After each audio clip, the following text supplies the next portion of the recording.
Umur 25. Katanya ini adalah puncak kecantikan, masa keemasan, sekaligus garis akhir yang mengerikan bagi sebagian besar wanita di negara ini. Kalau sekarang lu duduk di kamar, sendirian, scroll Instagram dan isinya cuma foto nikahan atau foto bayi teman-teman lu, lalu lu ngerasa ada lubang besar di dada lu. Lu harus dengerin ini baik-baik. Masalahnya bukan karena lu nggak laku. Masalahnya bukan karena ada yang salah dengan fisik lu. Masalahnya, lu sedang membiarkan standar orang lain membunuh harga diri lu perlahan-lahan. Lu merasa seperti barang sisa di rak diskon yang nggak ada yang mau ngambil. Padahal, lu adalah berlian yang belum ketemu pemilik yang layak.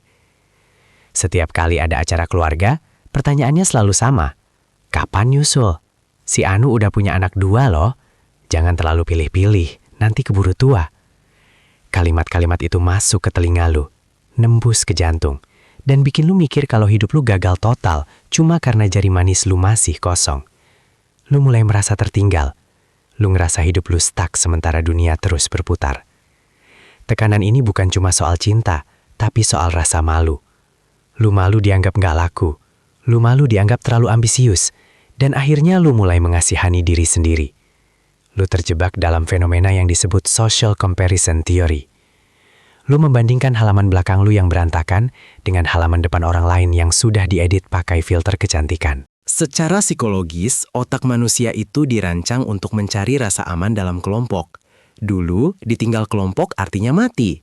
Itulah kenapa saat semua teman lu sudah menikah dan lu belum, otak lu ngirim sinyal bahaya. Lu merasa terisolasi. Tapi masalahnya, zaman sekarang sudah berubah. Tapi cara berpikir masyarakat kita masih terjebak di abad pertengahan. Lu takut sama masa depan yang belum terjadi. Sampai-sampai lu lupa kalau sekarang lu punya kebebasan yang mungkin bakal dicemberui oleh teman-teman lu yang sudah menikah, tapi terjebak dalam hubungan toksik. Lu merasa dikejar waktu, padahal waktu itu relatif. Lu menganggap pernikahan adalah garis finish, padahal sebenarnya itu adalah garis start dari balapan yang jauh lebih berat dan panjang. Bayangin ada seorang perempuan, kita sebut saja dia Mawar. Mawar umur 25, karirnya bagus, dia pintar, dia mandiri. Tapi setiap malam dia menangis karena merasa gagal jadi wanita hanya karena belum ada laki-laki yang meminangnya. Akhirnya, karena saking takutnya dianggap perawan tua, dia menerima laki-laki pertama yang datang tanpa melihat karakternya. Dia menikah bukan karena cinta, tapi karena rasa takut. 3 tahun kemudian, dia duduk di meja makan yang sama, dengan status sudah menikah, tapi batinnya mati. Dia dipukuli, dia dikhianati. Dan dia baru sadar kalau kesepian saat sendirian itu jauh lebih baik daripada kesepian saat sedang berdua dengan orang yang salah. Dia buru-buru buka pintu rumah orang, tapi dia nggak tahu kalau di dalam rumah itu ada api yang bakal membakar hidupnya. Lu harus sadar satu hal yang pahit ini. Menikah itu bukan prestasi. Menikah itu adalah tanggung jawab. Kalau lu cuma mau nikah karena pengen pamer foto estetik di pelaminan, atau biar nggak ditanya lagi sama tante lu di lebaran besok, lu sebenarnya sedang menggali lubang kubur buat mental lu sendiri. Lu tahu nggak apa yang lebih menyedihkan dari belum nikah di usia 25? Yang lebih menyedihkan adalah bangun di usia 30 tahun di samping orang yang lu benci, mengurus anak yang lu belum siap punya, dan kehilangan jati diri lu karena lu buru-buru ambil keputusan saat lu lagi panik. Lu bukan gagal, lu cuma belum sampai di waktu yang tepat. Lu terlalu fokus sama apa yang gak lu punya, sampai lu lupa apa yang sedang lu miliki sekarang. Waktu untuk mengenal diri lu sendiri. Masalahnya bukan dunia yang kejam.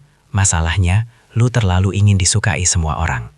Lu terlalu haus akan validasi dari lingkungan yang bahkan gak peduli kalau besok lu menderita. Mereka cuma mau nanya, kapan nikah? Tapi mereka gak akan pernah mau bantu kalau rumah tangga lu berantakan.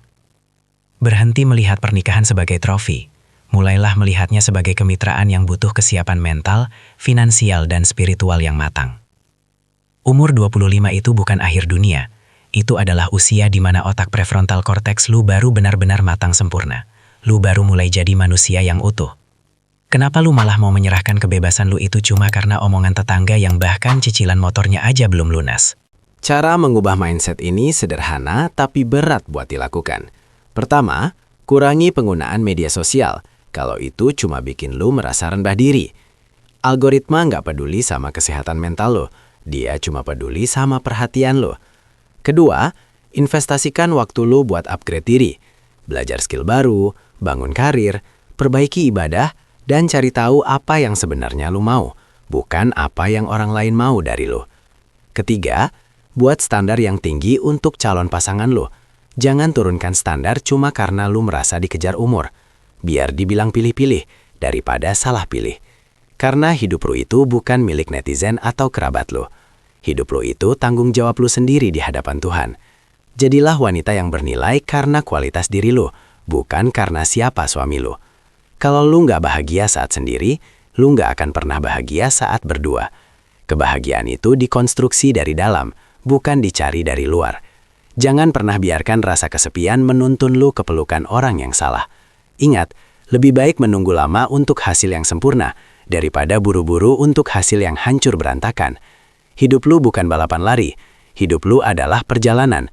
Dan di perjalanan ini, lu adalah supirnya, bukan penumpang yang cuma bisa dengar arahan orang lain. Berhentilah merasa kurang hanya karena lu belum punya status istri. Dunia nggak akan kiamat kalau lu belum pakai baju pengantin tahun ini. Yang akan kiamat adalah kalau lu kehilangan jati diri lu hanya demi memuaskan ekspektasi sosial. Mulai hari ini, setiap kali ada yang nanya, kapan nikah? Jawab dalam hati lu dengan tegas, gue akan nikah saat gue sudah siap, bukan saat lu sudah bosan nanya. Lu punya kendali penuh atas narasi hidup lu. Jangan kasih pena itu ke orang lain untuk nulis cerita lu. Sekarang, tarik napas dalam-dalam. Lihat ke cermin. Lu lihat wanita hebat di sana? Dia kuat, dia bertahan, dan dia sedang berproses. Hormati dia, hargai dia. Jangan siksa dia dengan pikiran-pikiran rendah yang dibuat oleh orang-orang yang nggak tahu apa-apa soal perjuangan lu. Menikahlah karena lu sudah menemukan rumah, bukan karena lu sedang merasa tersesat dan butuh tempat berteduh sementara. Karena pada akhirnya, saat lampu kamera padam dan tamu undangan pulang, yang tersisa cuma lu dan keputusan yang lu ambil. Pastikan keputusan itu bukan karena rasa takut. Karena sesuatu yang dimulai dari ketakutan nggak akan pernah berakhir dengan kedamaian. Jadilah wanita yang tidak bisa dibeli oleh umur dan tidak bisa ditakut-takuti oleh status. Karena harga diri lu tidak ditentukan oleh seberapa cepat lu mengganti status di KTP.